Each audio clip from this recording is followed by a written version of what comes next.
आज हम आपके लिए लेकर आए हैं कक्षा 10 के छात्रों के लिए लेसन नंबर 10 प्रकाश का परावर्तन तथा अपवर्तन। इसके अंतर्गत सबसे पहले हम देखेंगे प्रकाश के बारे में। आखिर में प्रकाश क्या है। तो बच्चों, पढ़ाई का ढंग ये रहेगा, जो भी बोर्ड पर लिखा हुआ है इसका आप अब स्क्रीनशॉट एक ले लेंगे और इसके नोट आप कंप्लीट कर लेंगे और इनको अब हम विधिवत समझाते हैं। तो प्रकाश एक प्रकार की ऊर्जा है जिसकी सहायता से हमें वस्तुएं दिखाई देती हैं, लेकिन प्रकाश स्वयं दिखाई नहीं देता है। जैसे आप रात का समय है, कमरे में है, तो हम लोग बल्ब का यूज करते हैं, ट्यूबलाइट का यूज करते हैं। तो क्या होता है इनसे, अगर हम इनको बंद कर देते हैं तो हमें दिखना बंद हो जाता है, इनको हम ऑन कर देते हैं तो फिर हमें दिखना स्टार्ट हो जाता है। तो प्रकाश हमें वस्तुओं को देखने में सहायता प्रदान करता है, लेकिन हमें ये नहीं दिखेगा कि प्रकाश वहां से निकल रहा है या ऐसा जा रहा है। तो इसीलिए कहा जाता है कि प्रकाश एक प्रकार की ऊर्जा है जिसकी सहायता से हमें वस्तुएं दिखाई देती हैं, लेकिन प्रकाश स्वयं नहीं दिखाई। अब इसके बाद हम लोग आते हैं प्रकाश के गुण पर। तो कभी देखे होंगे हम लोग, जैसे दरवाजे वगैरह में कभी कोई होल हो जाता है या कोई दीवार है उसमें कोई होल है और सामने से जब सन निकलता है तो उसकी जो रोशनी है तो हम उसमें देखते हैं कि एकदम हमें एक रे में एक लाइन में वो जो है प्रकाश आता दिखाई देता है। एक्चुअली में वहाँ प्रकाश हमें नहीं दिखाई देता, वो लगता है हमें कि प्रकाश यहाँ से हमें दिख रहा है।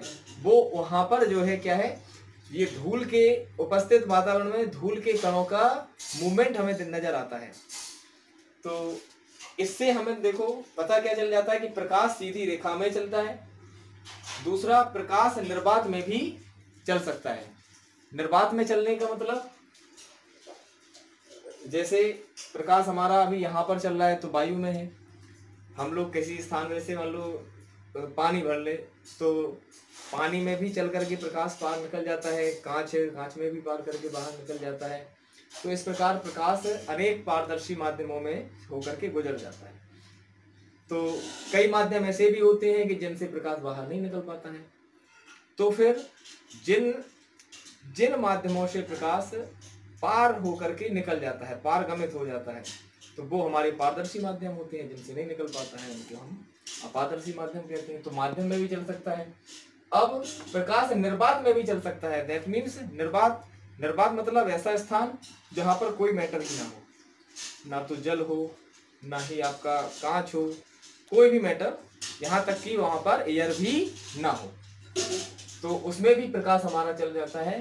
क्योंकि प्रकाश क्या है, एक विद्युत चुंबकीय तरंगों के रूप में ये संचरण करता है और विद्युत चुंबकीय तरंगों को आगे बढ़ने के लिए माध्यम की आवश्यकता नहीं होती। इसके बाद निर्वात में प्रकाश की चाल हम लोग जानते हैं 3 × 10⁸ मीटर पर सेकंड होती है। छोटी छोटी कक्षाओं में भी हम लोग पढ़ चुके हैं पीछे। प्रकाश विद्युत चुंबकीय तरंगों के रूप में चलता है, ये भी हो गया। प्रकाश पारदर्शी माध्यम से होकर गुजर सकता है, लेकिन अपारदर्शी माध्यम से होकर नहीं गुजर सकता है, ये भी हो गया। दृश्य प्रकाश की तरंगदैर्घ्य 3900 एंगस्ट्रॉम से लेकर 7800 एंगस्ट्रॉम तक होती है। ये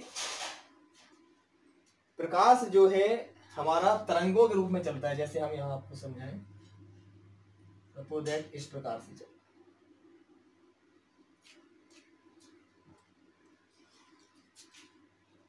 तो ये एक तरंग होती है, अनुप्रस्थ तरंग है ये, एक सुरंग और एक गर्त मिलकर के एक तरंग होती है ये, और एक तरंग की लंबाई जो है वो तरंग दैर्घ्य कहलाती है।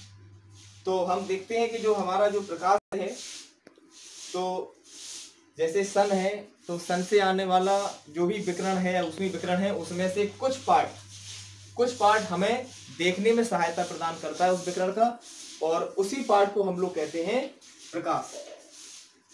तो दृश्य प्रकाश, तो दृश्य प्रकाश, इसकी जो रेंज है, इसकी जो वेवलेंथ है वो कितनी है, 3900 एंगस्ट्रॉम से लेकर के 7800 एंगस्ट्रॉम तक। विकिरण इससे कम वाले भी आते हैं और ज्यादा वाले भी आते हैं, लेकिन जो देखने में हमारी सहायता करते हैं वो यही है। अब हर व्यक्ति के लिए एग्जैक्ट यही नहीं है। किसी की आई अदर थोड़ा कम और इससे थोड़ा ज्यादा वेवलेंथ के लिए भी सेंसिटिव होती हैं। अब इनमें हम लोग देखते हैं कि प्रकाश बैंगनी कलर का भी होता है, लाल कलर का भी होता है आपका, और पीला भी होता है। तो जैसे जैसे वेवलेंथ चेंज होती जाती है वैसे वैसे इसका कलर भी चेंज होता जाता है। तो ये एक केवल बच्चों की धारणा होती है, बच्चे पढ़ते रहते हैं ऐसा। एक्चुअली में वेवलेंथ से कलर संबंधित नहीं होता है। ये तो हमारे अंदर क्या प्रोसेस चलती है कि वो जो वेवलेंथ का जो प्रकाश आता है, जिस वेवलेंथ का, तो उससे हम कैसा महसूस करते हैं उसी के आधार पर हम लोगों ने रंगों का चयन अपने मस्तिष्क में कर लिया है, या इसकी फीडिंग हम लोगों ने कर ली है कि ये रेड है, ये ब्लू है, ये अदर है। तो ये जो कलर होता है जो प्रकाश का, वो वेवलेंथ पर भले ही डिपेंड है, लेकिन वेवलेंथ में कहां से कोई जैसे मान लो वेव है तो उस वेव में थोड़ी ना कलर होता है। कलर तो वो हमारा सेटअप है। जैसे हम लोग जब आई पढ़ेंगे, आप आई का स्ट्रक्चर आएंगे तो उसमें, या पीछे भी कभी पढ़े हो, तो उसमें शंकुआकार सेलें होती हैं, दंडाकार सेलें होती हैं। तो वो हमारे जो शंकुआकार सेलें होती हैं वो विजुअल कलर के लिए जो है जिम्मेदार होती है। बच्चा है, छोटा है, उसको अगर रेड कलर को पहले से ही अगर उसको कहा जाए, ये धारणा हटा देना है कि मतलब वेवलेंथ कम हो जाने से इसमें वेवलेंथ के अंतर से कलर में अंतर आ जाता है।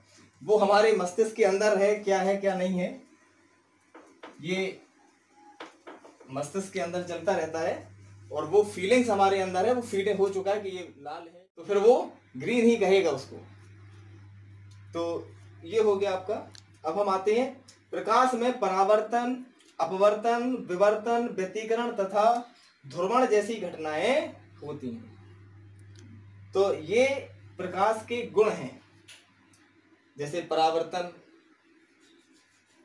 तो दर्पण में आप लोग रोज अपना जो है केस संवारते होंगे, तो उसमें अपना चेहरा भी आपको नजर आता होगा, तो वो परावर्तन के कारण है।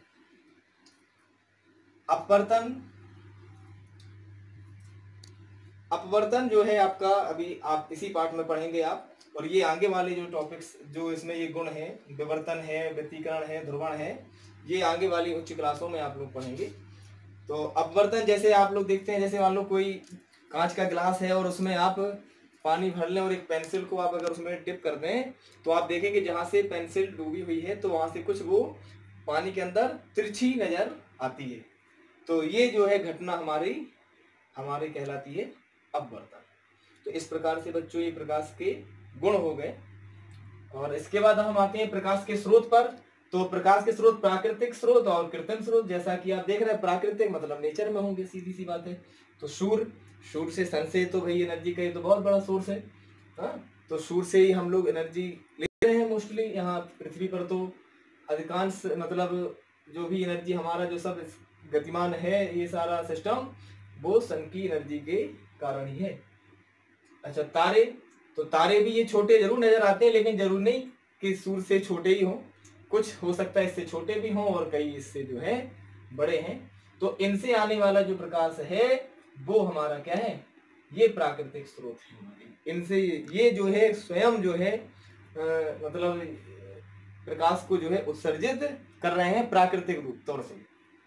जैसे कृत्रिम स्रोत, तो ये मानव द्वारा जैसे निर्मित है, जैसे बल्ब है, एलईडी टार्च वगैरह है, मोमबत्ती है, तो इसको हम जला रहे हैं। तो ये जो है हमारे कृत्रिम स्रोत हो गए। अब इसके बाद आते हैं हम लोग प्रदीप्त वस्तुएं। वे वस्तुएं जिनमें स्वयं का प्रकाश होता है। जैसे रात में हम लोग देखते हैं, सूर्य भी दिखते हैं, तारे भी दिखते हैं, चंद्रमा भी दिखता है। तो क्या लगता है, सूर्य भी प्राकृतिक स्रोत है और तारे भी प्राकृतिक स्रोत हैं। और अब बात आ जाए जैसे चंद्रमा की, तो सूर्य जो है प्रदीप्त वस्तु हो गई, तारे भी जो है प्रदीप्त वस्तुएं हो गई। तो क्या चंद्रमा भी हमारा प्रदीप्त वस्तु होगा? नहीं ना, चंद्रमा नहीं होगा। क्यों नहीं होगा? क्योंकि चंद्रमा जो है उसके अंदर से स्वयं से कोई प्रकाश नहीं निकलता है। सूर्य है, तारे हैं, इन पर जो है नाभ की संलयन की प्रक्रिया होती रहती है, जिससे बहुत विशाल मात्रा में एनर्जी निकलती है और वही एनर्जी हम लोगों के पास आती है।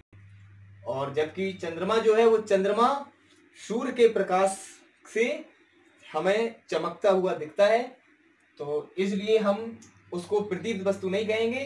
चंद्रमा हमारा जो है अदीप्त वस्तुओं में चला जाएगा।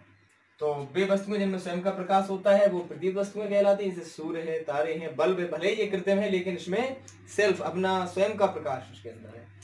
अदीप्त वस्तुएं वे वस्तुएं जिनमें स्वयं का प्रकाश नहीं होता है, जैसे मेज है, कुर्सी है। जब हम अगर मान लो कमरे में अंधेरा है, रात है, तो हमें कुछ नहीं दिखाई देगा। बल्ब जला दें तो हमें टेबल भी नजर आ जाएगी, चेयर भी नजर आ जाएगी, दीवार भी नजर आ जाएगी। तो ये मतलब दूसरे के प्रकाश से प्रकाशित होते हैं, जैसे चंद्रमा के बारे में हमने बताया। तो ये अदीप्त वस्तुएं आपकी होंगी।